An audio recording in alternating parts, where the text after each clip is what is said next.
किसी ने बहुत ही खूबसूरत बात कही है कि इंसान को कभी हार नहीं माननी चाहिए, क्योंकि पहाड़ से निकली नदी कभी ये नहीं पूछती कि समुद्र कितना दूर है।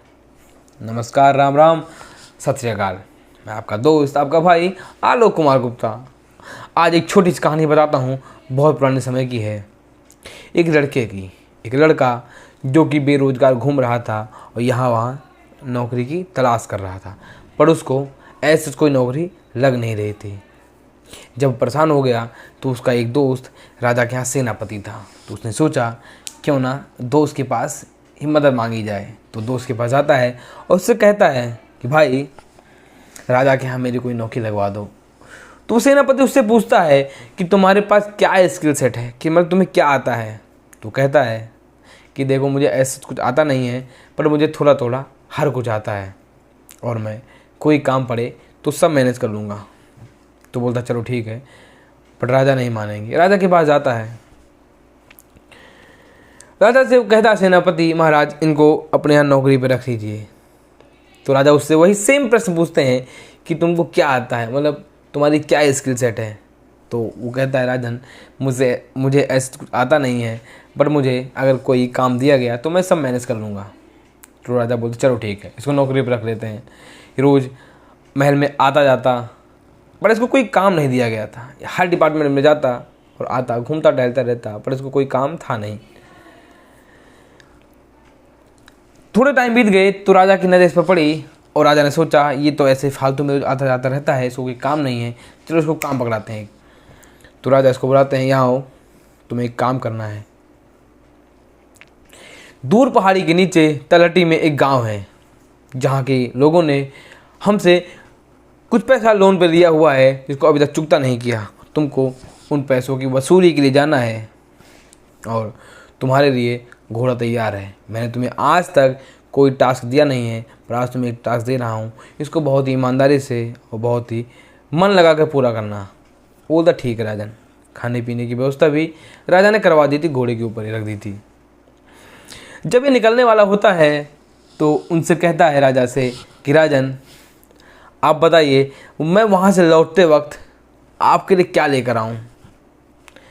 तो राजा ने कहा देखो, महल में तो ऐसी किसी चीज़ की आवश्यकता नहीं है, ना तो मुझे किसी चीज़ की ज़रूरत है, बट अगर तुम महल में घूम लो, अगर तुम्हें लगे जो कुछ भी महल में नहीं है वो तुम लेते आना।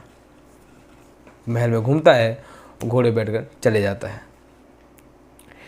जब वहाँ पहुँचता है, इसके हाथ में एक पर्चा होता है जिसमें सबका नाम लिखा हुआ होता है और ये भी लिखा होता है कि कौन कितना पैसा लिया है। ये घोड़े पे बैठकर ही सबका नाम अनाउंस करता है और सब सारे गांव वाले इकट्ठा होते हैं। और ये लड़का सबसे नाम बोल बोल कर बता रहा था कि इनका इतना पैसा बाकी है, इनका इतना पैसा देना है, इनका इतना पैसा बाकी है, इनका इतना पैसा लेना देना है। अब सारे गांव वाले एक दूसरे के कान में फुसफुसा रहे थे कि हमारे पास इतना पैसा कहाँ है, राजा को ऐसा नहीं करना चाहिए, हमारी तो फसल भी नहीं हुई है, हमारी तो कोई कमाई भी नहीं है, हमारे पास अनाज भी नहीं है, हम राजा का पैसा कैसे चुकता करेंगे, कैसे भुगतान करेंगे। अब सारे बहुत ही उदास थे, बहुत ही परेशान थे, बहुत ही मायूस थे, बहुत ही दुखी थे। ये लड़का उन सब के चेहरों को देखता है, इसको बहुत ही बुरा लगता है कि इनके पास पैसा नहीं है और राजा को पैसा चाहिए।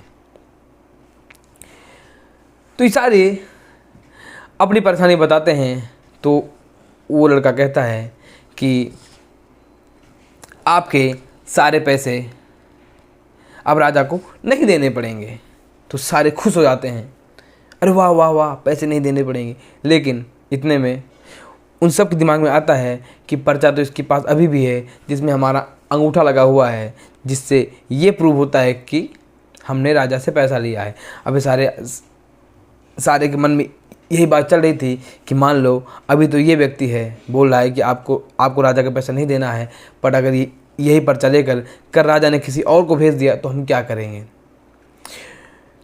तो यही बात सारों के मन में चल रही थी। अचानक से किसी ने पीछे से ऐसा धीरे से बोल भी दिया। इस लड़के को कन्फर्म हो गया कि इनके मन में यही बात चल रही है। तो उसने तुरंत उस पर्चे को फाड़ा और आग में जला दिया। अब सारे गांव वाले एकदम श्योर हो गए कि अब आज के बाद कोई पैसा मांगने नहीं आएगा, क्योंकि जिसमें इनका अंगूठा लगा हुआ था हर किसी का, अब वो ख़त्म हो चुका है। सारे गांव वाले बहुत ही प्रसन्न हो गए और राजा को बहुत सी दुआएं दे रहे थे, बहुत सा आशीर्वाद दे रहे थे, राजा को बहुत सा प्रेम भेज रहे थे और ये कह रहे थे कि जाना अपने राजा से कहना कि हमने उनके लिए दुआएं, विनती, प्रेम, आशीर्वाद भेजा है। राजा की उम्र बहुत लंबी हो ऐसी हमने कामना की है। राजा हमेशा यशस्वी और से और हो जाए और बहुत ही ताकतवर हो जाए, ऐसा हम सब ने राजा के लिए आशीर्वाद भेजा है भेंट स्वरूप। अब वो लड़का घोड़े पर सवार होता है और वापस महल की तरफ चलता है। जब महल में पहुंचता है और राजा से बताता है कि गांव वालों ने एक भी पैसा नहीं दिया, मैंने उन सब का पैसा माफ़ कर दिया है। राजा पूछते तुमने क्या कर दिया, तुम क्या पागल बना करके आए हो तुम? तो कहता है कि राजन वो सब बहुत ही बेबस, बहुत ही लाचार थे, उनके पास बिल्कुल भी पैसा नहीं था, बिल्कुल भी उनकी खेती अच्छी नहीं हुई और मैं उनके उदास चेहरे को देखकर ये समझ गया कि ये उस काबिल नहीं है, उस लायक अभी है नहीं कि आपका पैसा चुकता कर सकें। और राजन इस प्रकार हमारे पास तो बहुत सी संपत्ति है, पर अगर थोड़ा सा भाग चला भी जाए तो हमारा क्या बिगड़ जाएगा। राजन उसके ऊपर गुस्सा होते हैं, लेकिन क्या करें, वो करके आ चुका था। तो राजा तो कहता है कि राजन मैं जाने से पहले आपसे ये पूछा था कि आपके लिए वहाँ से लौटते वक्त क्या लेकर आना है, तो मैं आपको बताता हूँ मैं आपके लिए क्या लेकर आया हूँ। उन सब गांव वालों ने आपके लिए दुआएं भेजी है, आपके लिए आशीर्वाद भेजा है, आपके लिए प्रेम भेजा है, आपके लिए, इस महल के लिए, इस महल की तरक्की के लिए और आपके यशस्वी होने के लिए उन्होंने बहुत सा आशीर्वाद भेजा है। और आपका कोष, आपका धन दिन पर दिन बढ़ता रहे और आपकी तरक्की दिन पर दिन होती रहे, ऐसा उन्होंने आशीर्वाद भेंट स्वरूप भेजा है। दोस्तों कुछ दिन बाद उस राजा के ऊपर एक पड़ोसी राजा ने हमला कर दिया और हमला इतना ज़ोरदार था, इतना खतरनाक हमला था, इतनी ताकत से दूसरी सेना ने हमला किया था कि इस राजा को अपनी सारी सेना गंवानी पड़ी, अपना राजपाट सब कुछ त्याग कर, सब छोड़कर भागना पड़ा, क्योंकि उस राजा ने बहुत ही ज़ोरदार हमला किया था और राजा को अपनी जान बचाकर अपनी पत्नी और अपने बच्चों समेत महल छोड़कर निकलना पड़ा था। तो ये लड़का भी राजा के साथ था और राजा से कहता है राजन आपको छुपने के लिए एक बहुत ही सुरक्षित जगह मेरे पास है, अगर आप कहें तो मैं आपको ले चलूँ। वो लड़का राजा को उसी गांव में ले चलता है जहाँ पर राजा के द्वारा पैसे माफ़ किए गए थे। कहता है कि राजन इससे सुरक्षित जगह आपके लिए कोई नहीं है। पहले वहाँ सूचना भिजवाता है कि राजा आ रहे हैं और राजा को यहाँ रहना है। तो सारे गांव वाले मिलकर राजा को छुपाने की व्यवस्था करते हैं और राजा के लिए खाने पीने की और रखने की, राजा के रहने की सारी व्यवस्था करते हैं। जब राजा वहाँ रहते हैं और कुछ दिनों बाद जब राजा ताकतवर हो जाता है, फिर वापस से राजा अपने महल की तरफ लौटता है, अपने महल को हथियाने के लिए। तो इस प्रकार से दोस्तों अगर आपने कभी अच्छा काम किया है तो ये इसका फल लौट कर ज़रूर आता है। आपके द्वारा किया गया अच्छा काम लौट कर ज़रूर आता है। आप इस बात को हमेशा ध्यान में रखें। लोग कहते हैं कि चमत्कार होते हैं, चमत्कार ऐसे ही छोटे छोटे कामों से होते हैं।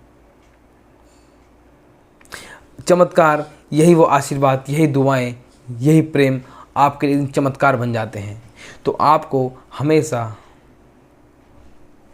दूसरों के प्रति उदार रहना चाहिए, आपको दूसरे के प्रति उदार रहना पड़ेगा। हमेशा किसी की मजबूरी को समझें, किसी की परेशानी को समझें और हमेशा लोगों की भलाई के बारे में सोचें। अगर उस दिन उस व्यक्ति ने राजा के पैसे माफ़ ना करवाए होते, राजा के द्वारा वो पैसे ना माफ़ करवाए होते, तो शायद आज राजा सुरक्षित जीवित न बचता। तो आपसे बस इतना ही कहना चाहूँगा कि जो ये चमत्कार शब्द है ना, ये चमत्कार जब आपके द्वारा किए गए अच्छे काम हैं, लोगों की भलाई में आपके द्वारा दिए गए योगदान जो हैं, वो आपके पास लौट कर ज़रूर आते हैं। तो आई होप आप इस स्टोरी को समझ पाए होंगे। बस इसका मैसेज सीधा सा है कि लोगों की भलाई करते चलिए। देर सवेर आपने अच्छा काम किया है ना, तो थोड़ा वक्त लगेगा बट वो लौट कर ज़रूर आएगा। आप प्रयास करते रहिए, आप प्रयास में कमी मत रखिए, प्रयास करते रहिए। डेली कुछ ना कुछ 1% आप बेटर होते रहिए।